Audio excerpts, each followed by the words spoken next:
Hello दोस्तों, क्या हुआ जब दुर्योधन श्री कृष्ण जी को बंदी बनाने लगे? आइए यह कहानी सुनते हैं। धर्मराज युधिष्ठिर 7 अक्षौहिणी सेना के स्वामी होकर कौरवों के साथ युद्ध करने को तैयार हुए। पहले भगवान श्री कृष्ण परम क्रोधी दुर्योधन के पास दूत बनकर गए। उन्होंने 11 अक्षौहिणी सेना के स्वामी राजा दुर्योधन से कहा, राजन, तुम युधिष्ठिर को आधा राज्य दे दो या उन्हें 5 ही गांव अर्पित कर दो, नहीं तो उनके साथ युद्ध करो। श्री कृष्ण की बात सुनकर दुर्योधन ने कहा, मैं उन्हें सुई की नोक के बराबर भूमि भी नहीं दूंगा। हाँ, उनसे युद्ध अवश्य करूंगा।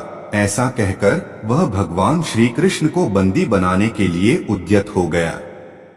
उस समय राजसभा में भगवान श्री कृष्ण ने अपने परम दुर्धर्ष विश्वरूप का दर्शन कराकर दुर्योधन को भयभीत कर दिया। फिर विदुर ने अपने घर ले जाकर भगवान का पूजन और सत्कार किया। तदंतर वे युधिष्ठिर के पास लौट गए और बोले, महाराज, आप दुर्योधन के साथ युद्ध कीजिए। युधिष्ठिर और दुर्योधन की सेनाएं कुरुक्षेत्र के मैदान में जा डटी। अपने विपक्ष में पितामह भीष्म तथा आचार्य द्रोण आदि गुरुजनों को देखकर अर्जुन युद्ध से विरत हो गए। तब भगवान श्री कृष्ण ने उनसे कहा, पार्थ, भीष्म आदि गुरुजन शोक के योग्य नहीं हैं। मनुष्य का शरीर विनाशशील है, किंतु आत्मा का कभी नाश नहीं होता। यह आत्मा ही परब्रह्म है। मैं ब्रह्मा हूं, इस प्रकार तुम उस आत्मा को समझो। कार्य की सिद्धि और असिद्धि में समान भाव से रहकर कर्मयोग का आश्रय ले क्षत्रिय धर्म का पालन करो। श्री कृष्ण के ऐसा कहने पर अर्जुन रथारूढ़ हो युद्ध में प्रवृत्त हुए। उन्होंने शंखध्वनि की। दुर्योधन की सेना में सबसे पहले पितामह भीष्म सेनापति हुए। पांडवों के सेनापति शिखंडी थे। इन दोनों में भारी युद्ध छिड़ गया।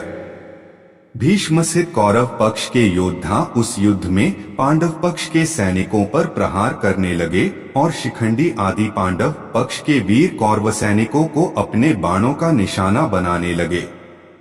कौरव और पांडव सेना का वह युद्ध देवासुर संग्राम के समान जान पड़ता था।